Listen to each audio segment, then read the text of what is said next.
अस्सलाम वालेकुम। आज मैं आपको बहुत ही मज़ेदार से क्रिस्पी से पकौड़े बनाना सिखाऊंगी। तो आइए मैं आपको बताती हूँ कि मज़ेदार से क्रिस्पी से पकौड़े बनाने के लिए हमें किन किन चीज़ों की ज़रूरत पड़ेगी। मेरे पकौड़ों में एक ख़ास बात ये होगी, पकौड़ों के अंदर जो गुठली रह जाती है कच्ची, ना वो होगी और ना ही ये ज़्यादा डार्क ब्राउन होंगे।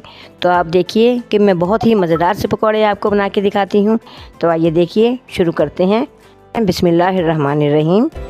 देखिए, मैंने एक बाउल के अंदर 4 प्याज ले लिए हैं। नॉर्मल साइज़ में मैंने इसको काटा हुआ है और इसके साथ ही मैंने आधी जो है वो धनिए की गड्डी ली है और 5 से 6 मैंने हरी मिर्चें ली हैं बारीक वाली, और उनको मैंने काटा भी बारीक है।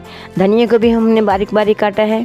मैं धनिए को और बारीक कटी हुई हरी मिर्चों को प्याज के अंदर डाल दूँगी। तो जैसा कि आप देख रहे हैं, मैंने धनिए को और हरी मिर्चों को प्याज के अंदर डाल दिया है। अब मैं इसके अंदर 2 कप बेसन के जो हैं वो भी ऐड कर दूंगी। चलिए, मैंने जल्दी से इसके अंदर बेसन को ऐड कर दिया है। अब मैं इसके अंदर आधा चम्मच नमक का डाल दूंगी। अब मैं इसके अंदर तकरीबन 1 चम्मच जो है वो कुटी हुई सुर्ख मिर्चों का डाल दूंगी। सुर्ख कुटी हुई मिर्च के बाद अब मैं इसमें आधा चम्मच हल्दी का डाल दूंगी। अब मैं इसके अंदर चम्मच का चौथा हिस्सा जो है वो मीठे सोडे का ऐड करूँगी। तो अब आप ये देखें कि मैंने जो है इसके अंदर तमाम चीज़ें डाल ली हैं।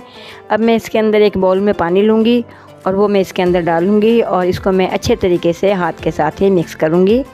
तो जैसा कि आप देख रहे हैं, हमें ये किस तरह का रखना है। हमें ये ज़्यादा लिक्विड भी नहीं रखना है और ज़्यादा थिक भी नहीं रखना है। तो अभी आप देखते रहिए कि मैं इसको अच्छे तरीके से मिक्स करके, जब तक हम बेसन को मिक्स कर रहे हैं उस वक्त तक जो है मैं कढ़ाई को चूल्हे पर रख दूँगी और उसके अंदर ऑयल डाल दूँगी।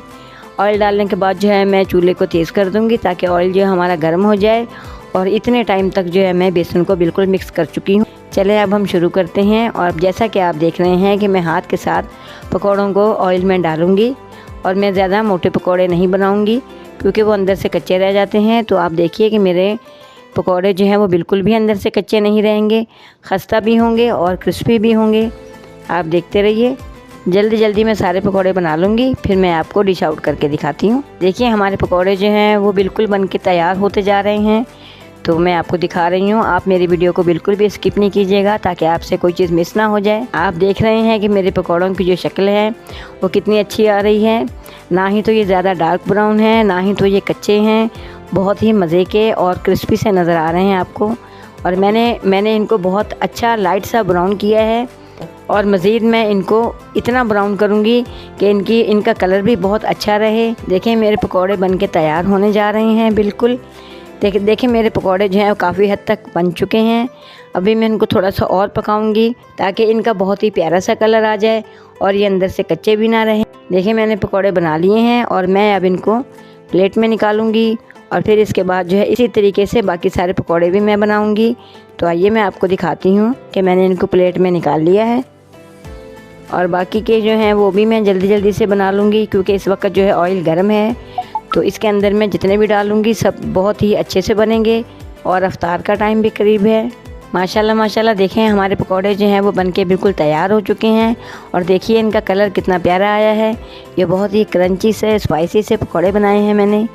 इनको आप केचप के साथ खाएँ, चटनी के साथ खाएं या दही की चटनी के साथ खाएं, आपको बहुत ही मज़े के लगेंगे। अफ्तार के अंदर जो है वो पकौड़ों की अपनी ही बात होती है। ये बहुत ही मज़ेदार सी डिश होती है। अफ्तार के टाइम पे तो ख़ास तौर पर बहुत ही मज़े के लगते हैं। ऐसी मज़ेदार क्विक रेसिपीज़ देखने के लिए हमारे चैनल को सब्सक्राइब कीजिए, वीडियो को लाइक कीजिए, शेयर कीजिए। अब मैं आपके लिए कोई और नई सी रेसिपी लेके आऊँगी, बहुत ही मज़ेदार सी रेसिपी लेके आऊँगी। तब तक के लिए आप मुझे इजाज़त दीजिए। अल्लाह।